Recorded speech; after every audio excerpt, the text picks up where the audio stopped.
কী দেখছেন আপনি? ড্রেসটা পছন্দ হয়েছে? এটা কিন্তু আমাদের সেই প্রিন্টারেস্ট ইন্সপায়ার ড্রেসটাই। কি দিলাম তো টাসি খাওয়াইয়া। আমি বলছিলাম না আমি বানিয়েই ছাড়বো এটা, দেখেন তো বানিয়ে ফেলছি। তো হ্যালো গাইস, আসসালামু আলাইকুম, সবাই কেমন আছেন? Welcome to our YouTube channel Reshmi's creative world. চলেন আপনারা কেন বানাতে পারবেন না, আপনাদেরকেও শিখিয়ে দেয়। আর কথা না বাড়িয়ে ভিডিওটা শুরু করি। এখন আমি দুই পাশের লেয়ারগুলো কাটার জন্য কাপড়কে দুই ভাঁজ করে নিয়েছি। এরপর আমি 5 ইঞ্চি করে দূরত্ব মাপছি, প্রতিটি 5 ইঞ্চি জায়গায় দাগ দিয়ে নিলাম যাতে পরে কাটতে সুবিধা হয়। এবার এই দাগগুলো অনুসারে কাপড়টা কেটে নেব।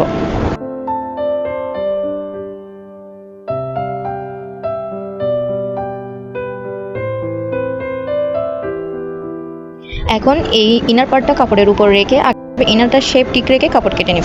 এভাবে আমি মোট 3টা পার্ট কেটে নেব। মাঝখানে পার্টটা থাকবে 10 ইঞ্চি, আর পাশের দুটো পার্ট তোমরা নিজের পছন্দ অনুযায়ী অথবা ঘের অনুযায়ী মাপ নেবে। এখন এই ইনার পার্টটাকে কাপড়ের সঙ্গে অ্যাটাচ করে নেব। আমি একদম ক্লিন ফিনিশ পেতে ওভারলক দিয়ে সেলাই করে নিচ্ছি। তোমাদের যদি ওভারলক মেশিন না থাকে তাহলে নর্মাল মেশিনে সেলাই দিয়েও কাজ চালিয়ে নিতে পারো।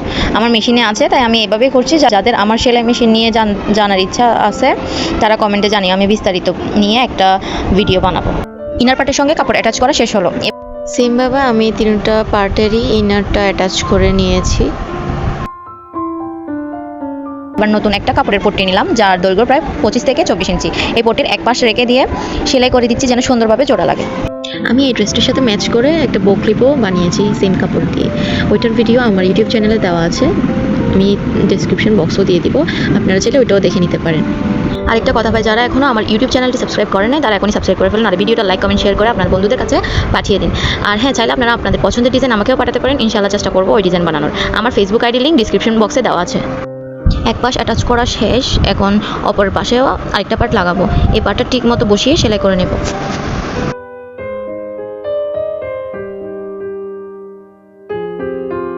আর হ্যাঁ, আপনাদের যদি এই ড্রেসটা পছন্দ হয় আমাকে আমার পেজে নক দেবেন। আমার পেজ লিঙ্ক আমি ডেসক্রিপশন বক্সে দিয়ে দেবো। আমার কাছ থেকে আপনারা সাইজ, কালার, ডিজাইন সব কিছু কাস্টমাইজ করে নিতে পারবেন আপনাদের পছন্দ অনুযায়ী।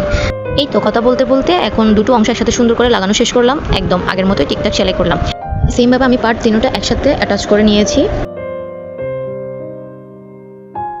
আমি এখানে ফ্রন্ট পার্টের লেয়ার 2টা 25 ইঞ্চি বা 24 ইঞ্চি পর্যন্ত সেলাই করেছি, বাকিটা খোলা রেখে দিয়েছি। এখন ফ্রন্ট পার্ট আর ব্যাক পার্ট একসাথে 2 ভাঁজ করে নিলাম, মোট 4 ভাঁজ হলো। তারপর পিন আপ করে রাখলাম যাতে কাপড় এদিক ওদিক না সরে যায়। এখন কাঁধের মাপ অনুযায়ী দাগ দিব, এরপর আর্ম হোলের দাগ দিব। এখন স্কেল দিয়ে সোজা করে একটা দাগ দিয়ে নিব। যার সাইজ অনুযায়ী মেজারমেন্ট করে নেবেন। আমি আমার সাইজ অনুযায়ী করে নিচ্ছি। এটা বলতে হবে না আশা করি, যে বেসিকটা তো সবারই জানার কথা। আর আমি হিপ সাইজটা আমি নিয়েছি আমাদের ফ্রন্ট পার্টের ফাড়া সাইজ যেটা আছে ওইটা অনুযায়ী। এটা যেহেতু একটু লং টাইপের, আমি আপনাদেরকেও সাজেস্ট করবো আপনারাও যেন হিপ পার্টটা একটু লং নেন। যাই হোক, যার পছন্দ অনুযায়ী দিয়ে নেবেন। আমি আমার সাইজ অনুযায়ী সব কিছু করে নিচ্ছি। এখন স্কেল দিয়ে সব কিছু দাগ একসাথে করে নিব। আমি ঘের পুরোটাই রেখে দিচ্ছি, আপনারা আপনাদের পছন্দ অনুযায়ী ঘেরটা রাখবেন আর কি। এখন আর্মহোলের শেপটা দিয়ে নিচ্ছি। এটা হচ্ছে ব্যাক আর্মহোল আর এটা হচ্ছে ফ্রন্ট আর্মহোল। আমরা ফ্রন্ট আর্মহোলটা একটু ডিপ কাটি আর কি। এখন কাটিংয়ের পালা। এখন এভাবে আমি ফার্স্টে ব্যাক পার্টটা কেটে নেব।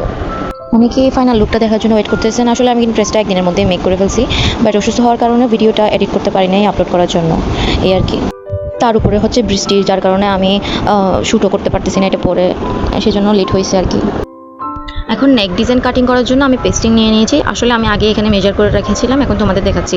প্রথমে পেস্টিংটাকে ভাঁজ করে নেব, 2 ভাঁজ করে। তারপর আমার গলার পাশ রাখবো 3 ইঞ্চ আর লম্বা রাখবো 6 ইঞ্চ। আমি এখানে একটু ভিন্নভাবে কাটবো। ওরা যেটা করেছে সেটা গোল গলা, কিন্তু আমি সেটা করবো না। আমার কাছে গোল গলা ভালো লাগে না, আমি ভি নেকটা ইউজ করছি। তোমাদের যেটা ভালো লাগে তোমরা সেটা কাটতে পারো। নিজের পছন্দ অনুযায়ী ডিজাইন দিলেই ড্রেসটা আরও স্পেশাল হয়ে যাবে।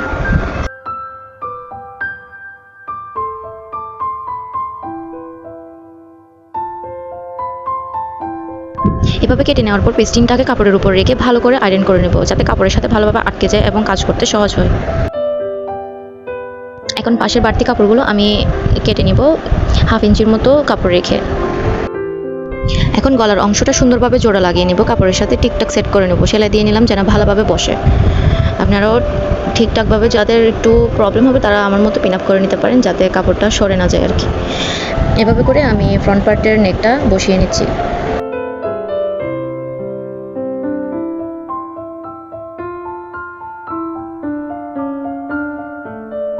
এখন আমার ফ্রন্ট নেক রেডি। এবার ব্যাক নেকটাও এভাবে একইভাবে অ্যাটাচ করে নেব। তবে এখানে আমি কোনো পেস্টিং ব্যবহার করব না, কারণ ভেতরে ইন দেওয়া আছে, তাই পেস্টিং না দিলেও ঠিক থাকবে।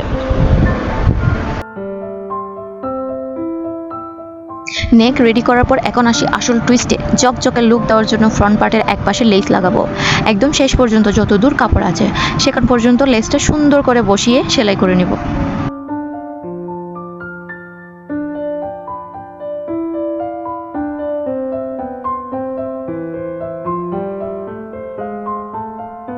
এক পাশে একদম শেষ পর্যন্ত লেস লাগানো শেষ আর সেলাই করা শেষ। এখন আরেক পাশেও ঠিক একইভাবে লেস অ্যাটাচ করব, একদম শেষ পর্যন্ত সুন্দর করে সেলাই করে নেব।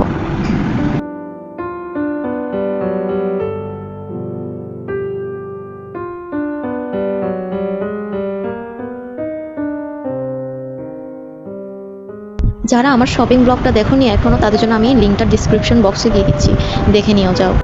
আমার মতো কে কে এক্সাইটেড ফাইনাল লুকটা দেখার জন্য কমেন্টে জানাও।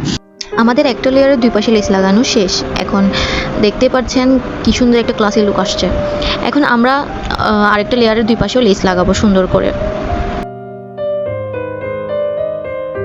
আমি অফ ক্যামেরায় আরেকটা পাশে লেস লাগিয়ে নিয়েছি। এখন আমার দুইটা লেয়ারই পুরোপুরি রেডি।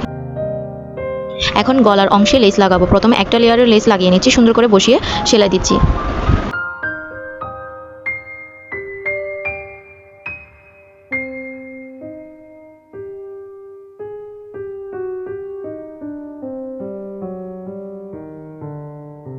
একটা লেয়ার লাগানো শেষ। এখন আরেকটা লেয়ারের লেস লাগিয়ে নিচ্ছি, ঠিক আগের মতো সুন্দর করে বসিয়ে সেলাই দিব।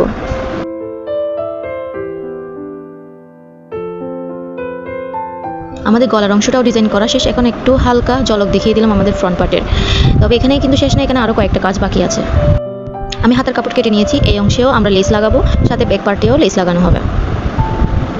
দেখতে পাচ্ছেন আমার হাতে কিন্তু লেস লাগানো হয়ে গিয়েছে। লেসটা অনেক সুন্দর।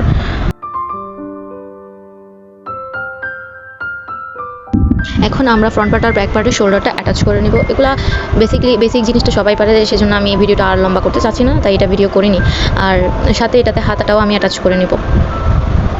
দেখতে পাচ্ছেন আমার হাতাটা অ্যাটাচ করা শেষ। আমি ওপরে একটা চাপ সেলাই দিয়ে নিয়েছি, ওইটা অপশনাল, আপনারা চাইলে দিবেন, না দিতে চাইলে দিবেন না।